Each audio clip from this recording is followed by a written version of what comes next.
This story is fictional. It's based on real events, but everything beyond the known facts is speculation. Our goal is to explore an alternate timeline, not to rewrite history, but to imagine what might have been. On the night of April 26, 2025, Washington put on its annual performance. The White House Correspondents Dinner drew journalists, politicians, celebrities, and the full machinery of official Washington into one ballroom at the Washington Hilton. Tradition dressed up as spectacle. A room full of powerful people congratulating themselves on proximity to power. Security was extensive, as it always is when the president attends. Checkpoints, magnetometers, a hardened perimeter, a Secret Service detail running on years of rehearsed protocol. What actually happened that night stayed just outside that perimeter. A gunman opened fire near the venue.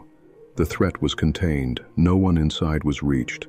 The system held, but by a margin that made serious people uncomfortable.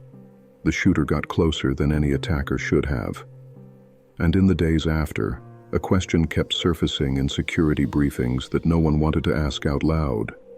What if the perimeter had failed? What if it had? What if, in the chaos of a coordinated distraction at the main checkpoint, the shooter slipped through a secondary entrance used by catering staff, a gap flagged in a pre-event security memo and never fully addressed? What if he reached the ballroom floor before a single agent had eyes on him? What if the first shot found its mark? The president is hit at 9:47 p.m. Eastern Time. The wound is to the chest, fatal within minutes. The room detonates, not with a single reaction, but with 100 different ones simultaneously. Guests drop to the floor, camera operators trained to keep rolling. The feeds go live to every network in the country before anyone in the White House communications apparatus can issue a single instruction. America watches it happen in real time. So does the rest of the world. Secret Service gets the vice president, seated at a different table across the room, into an armored vehicle within 90 seconds. The shooter is neutralized on the ballroom floor 30 seconds after that. The president is gone. The footage is already everywhere. The first problem is the swearing in. It happens fast, aboard Air Force Two, because the law requires it and because a visible transfer of power is the only thing standing between order and the story that the government has been decapitated. The vice president takes the oath at 11:22 p.m., but broadcast from a cramped aircraft cabin, it looks nothing like the authoritative transfer anyone has seen in history books. It looks like a government in flight. That image, the new president, pale, surrounded by security, being rushed into a role no one planned for tonight, becomes the defining image of the crisis. By midnight, the legitimate question of who is in charge has become a weapon. Factions within the administration that were already in tension now face an unscripted moment of maximum leverage. Senior officials who had been maneuvering for influence begin making calls, some to allies, some to media contacts, some to members of Congress. Within hours, there are competing statements about the status of executive authority. A former cabinet official, not yet out of the building, suggests to a reporter that the circumstances of the swearing in are constitutionally irregular. It is not a serious legal argument. It doesn't need to be. It only needs to be repeated. Social media does the rest. By 2 a.m., trending topics include the word coup, used by people who mean opposite things by it. Armed groups in 3 states begin mobilizing. In Michigan, a convoy of vehicles gathers outside a state capitol building.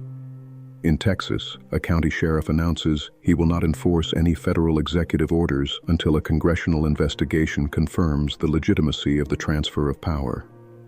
The new president's first full day in office begins with martial law being considered for the 2 American cities. Foreign capitals do not wait. In Moscow, senior officials meet through the night. The assessment is simple. The United States is consuming itself. Whatever window has opened won't stay open long, but it is open now. Russian naval vessels that had been conducting exercises in the North Atlantic begin moving on headings inconsistent with exercise patterns. Beijing's calculation is different, but the instinct is the same. Chinese military command orders an acceleration of ongoing operations near Taiwan. Not an invasion, not yet, but a posture shift significant enough that U.S. Pacific Command picks it up within the hour and escalates to DEFCON 3. The new president is 12 hours into the job when the Pentagon briefs her on the Pacific situation. Her cabinet is not yet confirmed in its loyalties to her. The public is not yet certain she legitimately holds the office. Domestically, the situation is two bad decisions away from open civil conflict. And now there is a naval standoff forming in the South China Sea that requires a response within hours.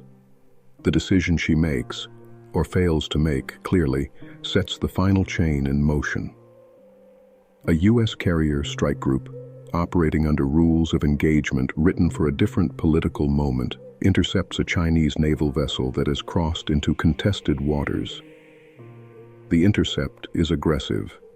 The Chinese vessel does not yield. At 6:14 a.m. Pacific time, the two ships make contact, not weapons fire, but a collision serious enough to be treated as a hostile act by both chains of command. Both governments are now answering to publics that have been told in different languages and through different lenses that the other side fired first.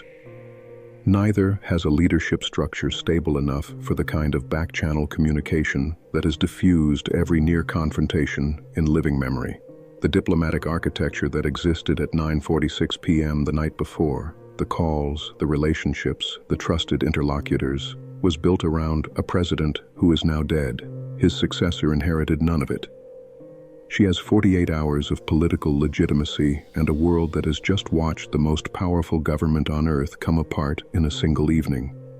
The ships are in the water, the crowds are in the streets, the chain of command is fractured, and no one in any capital on earth is certain who can make the call that stops what comes next.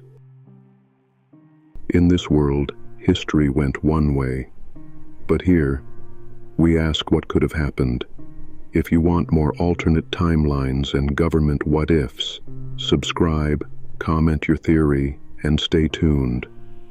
This is State of What If.